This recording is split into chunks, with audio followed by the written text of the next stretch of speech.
Howdy folks, this is Justro at Metcalf Mills. We're going to go on a little berry picking adventure on this video today. We're going to go pick us some of them good old elderberries. You know, it's that time of year, the weather's changing. Charlotte's a big kindergartner now, carrying all them germs home. So we're going to go get us some elderberries, make us some elderberry syrup. I hope you enjoy it. All right, folks, let's get us some elderberries here.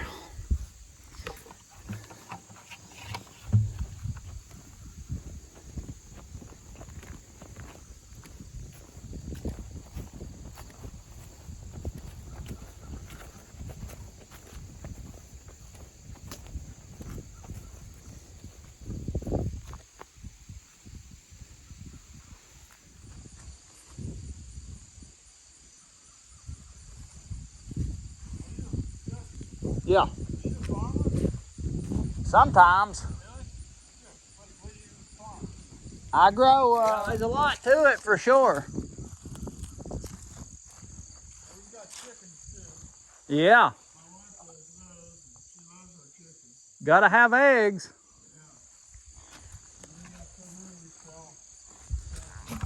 Oh yeah.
Looky here what we got.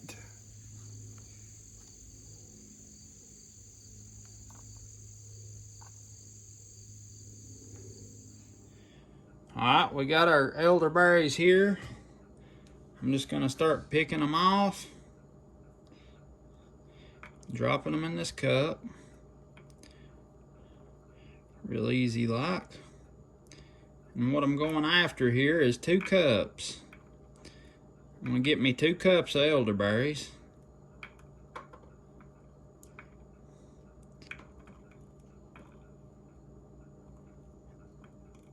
Real easy, you can get them right off of them little fine stems that they're on.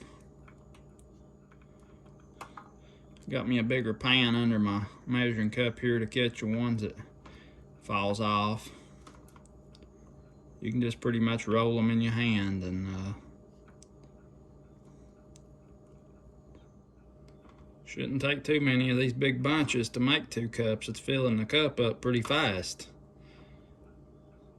It's just one big bunch we got here. I'll show you in a minute how much we done filled up with it.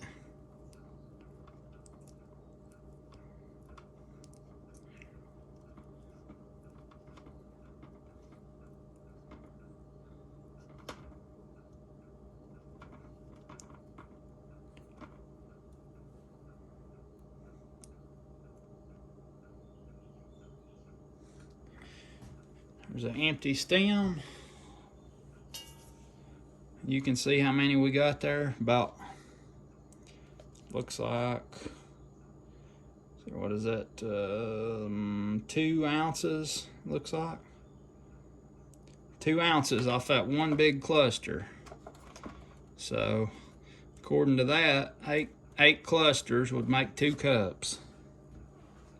If they're big like that now, some of them's littler, you know, like this one right here, so.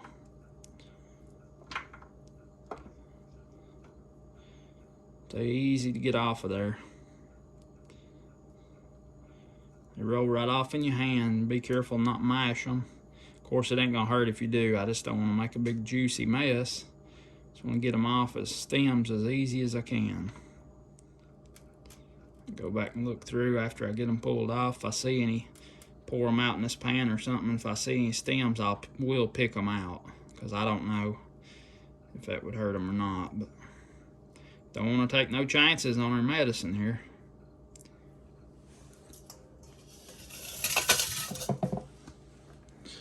Alright. Oh boy, here's a big bunch. Look at there, what a big old bunch. Tell you, we've had the awfulest time with gnats, fruit flies, I guess call them, this year that we've ever had. Aggravating things. They'll about take food out of your hand, you trying to get it to your mouth when one gets around close to where you're eating. But if you got vegetables around, seem like they're always around trying to get a hold of something to eat.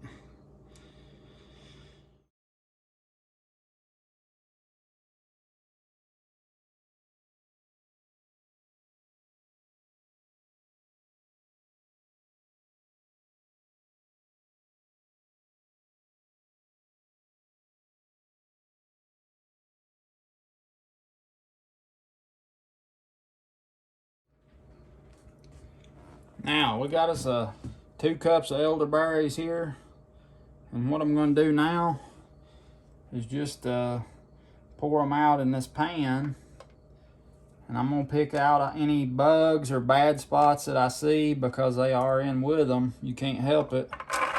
I'm going to pour a few out in the pan here where I can see real good. And get out the worst of the stems and whatnot. Sometimes you'll get a wad of old berries that's dried up and stuck together. I'll probably get that out.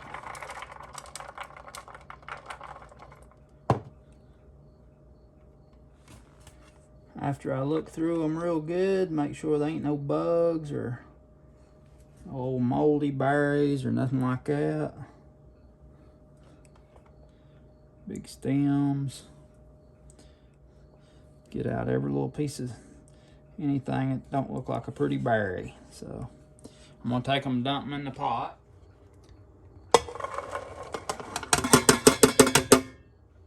So I added 4 cups of water to my pot. So it's gonna be 2 cups of berries and 4 cups of water in here. The main thing I don't want is bugs in here. They like to get in them berries and hang. You can't blame them for that though. That's where I'd be if I was a bug, I guess. But let's go through and pick out every little thing you see that don't look like a good berry.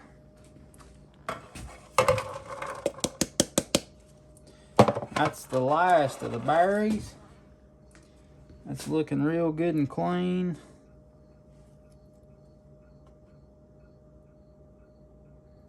Real good and clean. Another thing, if the stems is separated from the berries, all of them separately separated, skim the stems off the top of the water. Now I'm just gonna, I can see them stems floating on top of the water, and all the berries that ain't good and whatnot. Well, that kind of got good berries in with the bad, but all them stems I can see floating on top of the water. So I'm gonna encourage them to go over here in this strainer screen. And I imagine there's a lot better tool for this job that you could get down in there, but this is working pretty good, just dipping it down in there and letting them float over to the screen so I can then dip them off. And they're gathering around the edges, and I'll just take this little baby spatula and help them get into the screen. So now we're going to bring this up to a simmer and let it simmer about 15 minutes. And I've heard you could add maybe a stick of cinnamon or sticks of it, and also you can add whole cloves to this to give it some flavor if you want to. Right now at this time is when you'd want to do that. I'm not going to add anything to this. I'm just going to leave it plain. Maybe add some to the next batch just to see what the difference is in flavor. But so we got this simmering now, and we're going to simmer it for about 15 to 20 minutes.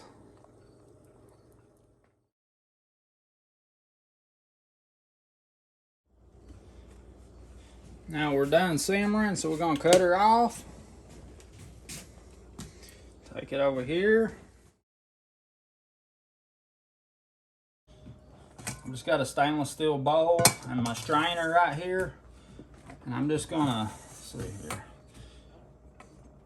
I'm just gonna very gently pour my juice through the strainer. Strain it out.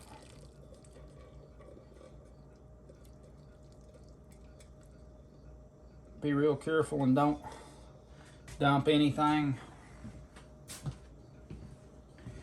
Don't miss your strainer, because if you do, you'll have to restrain it, or you'll have chunks in there, and it might not be good for a product that you're going to store for a while.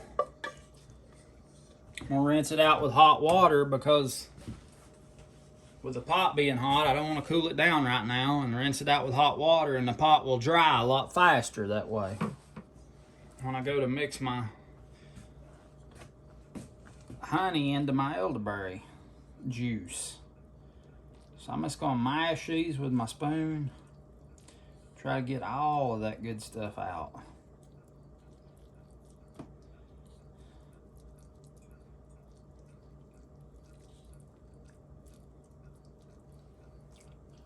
You can see I'm mashing juice out of them. It's mashing the juice out. I want to get every bit of that out of there, because that's the good stuff. And if you mash some pulp through there, it ain't gonna hurt nothing, because that'll just be more goody in there. I'm just gonna work it and mash it till it quits, till it stops giving me any more juice. I'm gonna keep the center of my strainer kind of cleaned out right in the middle, so any juice that I mash out can run down there and get out. And that looks like that's pretty much juiced out to me. So now I'm gonna pour my juice back in my pot.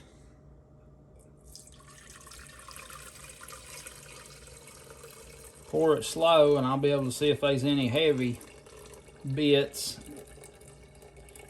that got by the strainer or jumped over it or anything like that. And there's one berry. Can you see that one berry down there? One berry got by my strainer, so I can keep him out pretty easy just by being real careful with pouring this.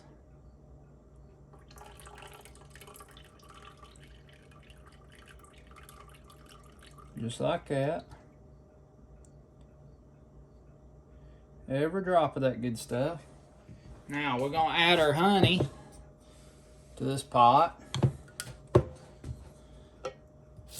And without this honey in it, it'd probably run in the refrigerator. But this honey will make it stable and it'll keep good.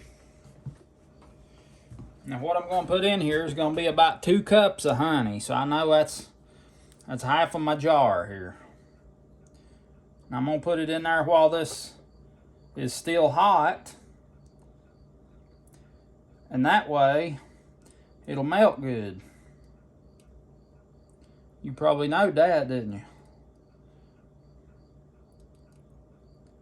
There's a few pieces of cone in this honey, and I'm just keeping them back while I pour, is all I'm doing here.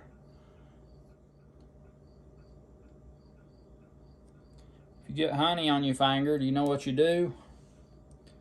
I'll show you. That's what you do with that.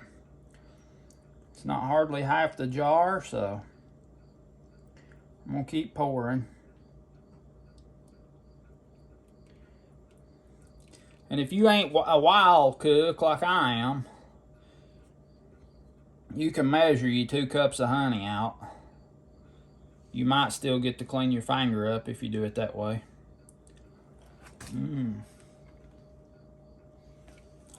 One more little dab and we'll have it here.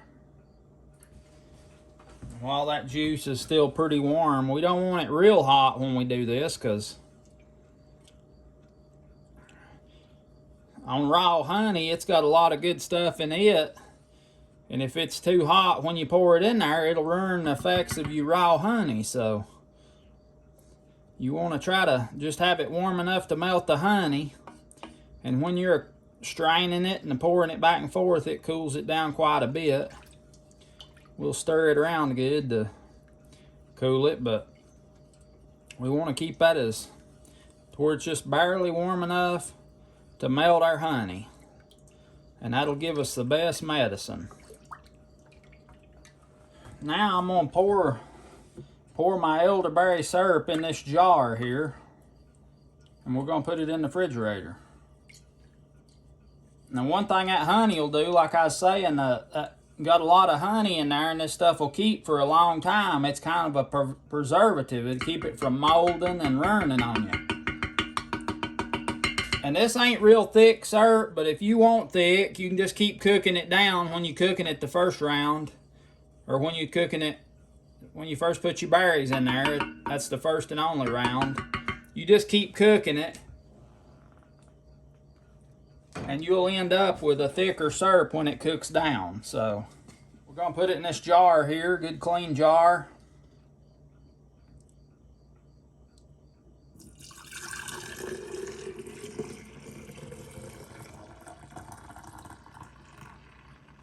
We've got, looks like a quart, probably another pint jar full.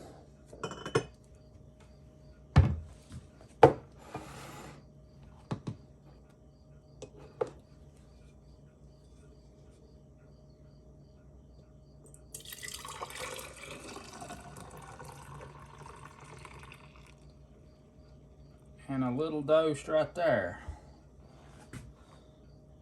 I can probably get the rest of that between the 2 jars. Well, that 1 jar as a matter of fact. So now we got us 2 good jars here.